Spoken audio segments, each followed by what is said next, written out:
What is the next move for Prime Minister Justin Trudeau? And while he has yet to formally address Canadians, he did offer this at the Liberal holiday party on Tuesday. Like most families, sometimes we have fights around the holidays.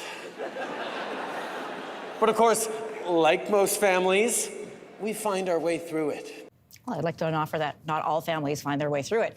But what that path is, well, that's largely up to the Prime Minister. With Parliament on pause for the holidays until January 27th, Trudeau has a lot to consider on this break. Does he stay on as leader? How to tackle Trump's ongoing trolling and, more importantly, tariffs? There's speculation of a pre-Christmas cabinet shuffle, plus new Finance Minister Dominic LeBlanc telling New Brunswick News that Mark Carney is not an option for this government. For more on Justin Trudeau's next steps, we've brought in political journalist Paul Wells, joining us from Montreal this morning. Good to have you here. Hi, Anne-Marie. So unlike the Conservatives, the Liberals don't have a formal mechanism to force Trudeau to resign. Liberal members of Parliament, Wayne Long says about 50 fellow Liberal MPs want him to step down now. What can the Liberal caucus do to make this happen, to have a change in leadership? Well, at some point, I mean, all they could do is make the country ungovernable. They could threaten to vote against the government on a confidence motion, which would force an election.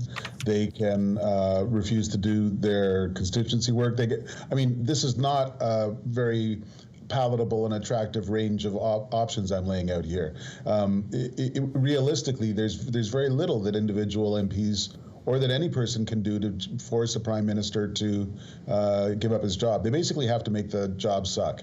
And some of them are doing pretty yeoman work delivering that result. He seems to be resistant to any and all pressure, though, to have him resign. He keeps saying he's going to stay on. If he makes this choice, if he makes, the walk in the snow a la his father, and he chooses to resign, what then happens to the Liberal Party in picking a new leader?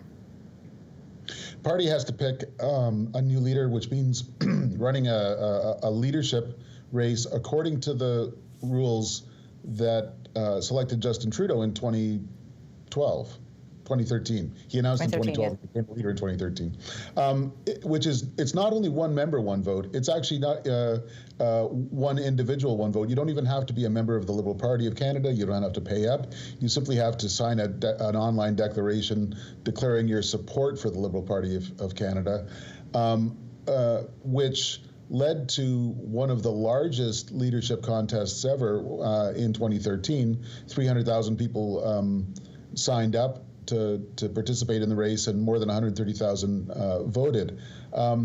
This has downsides. It doesn't make any money for the party, and it results in a situation where the people who vote for the leader often haven't heard of any of the other candidates. That's a big part. Justin Trudeau was going to win anyway, but he won overwhelmingly because a bunch of people signed up just to make Justin Trudeau the Prime Minister. And the danger next time is, in the absence of an overwhelming star candidate like that, it might be possible to stack this process.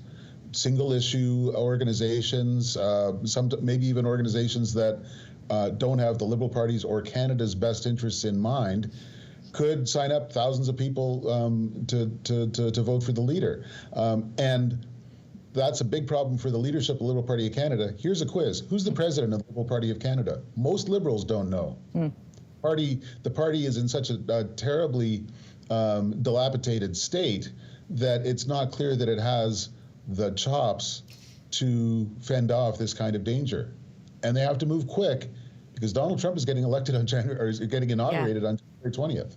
I want to ask you about that. So when we put it against that timeline, this January 25th deadline, so to speak, of Trump coming into the office, what do you make of the argument that maybe now isn't the time to have an election? Maybe we just steady on the way that we are, sort of get through this first 100 days, and then look forward. What do you say to that? That's going to depend. Every person listening to us is going to have to decide what they think of that. And let me rephrase the question. How do you feel about having 100 days, a couple hundred days, more of this? Because I don't see an obvious opportunity for the Prime Minister to persuade more of his caucus, more of his cabinet, and more Canadians that he's in greater control than he was before Monday. Paul, last question. You have covered Justin Trudeau's entire political career. Your most recent book on him was Justin Trudeau on the Ropes, Governing in Troubled Times. And you released that back in May. Based on everything that you have observed, where do you think his head is at right now? Let's just say his behavior is characteristic. We've seen this again and again since the SNC-Lavalin crisis in 2019.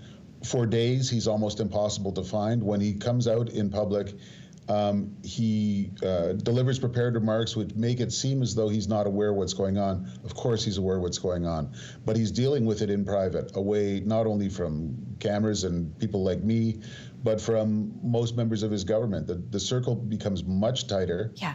And he simply needs his time to figure out his next step. Can I ask you, Paul, who are those people? Who are his go-to people, that inner core?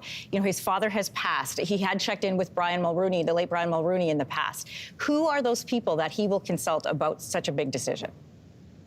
Katie Telford, his chief of staff, who will be chief of staff for as long as he's in politics. Dominic LeBlanc, Mark Miller from his cabinet. Honestly, the circle has shrunk because he's been getting from some former ministers, from some former advisors, he's been getting advice for months to quit. And since he doesn't want to hear that, he's consulting fewer people. Paul Wells, great to have your perspective on this morning. Happy holidays to you, and there'll be lots of political news to follow over the weeks to come. Thank you. Thank you. If you liked that video, make sure to subscribe to the Your Morning YouTube feed, where you can find all kinds of new content posted every weekday morning.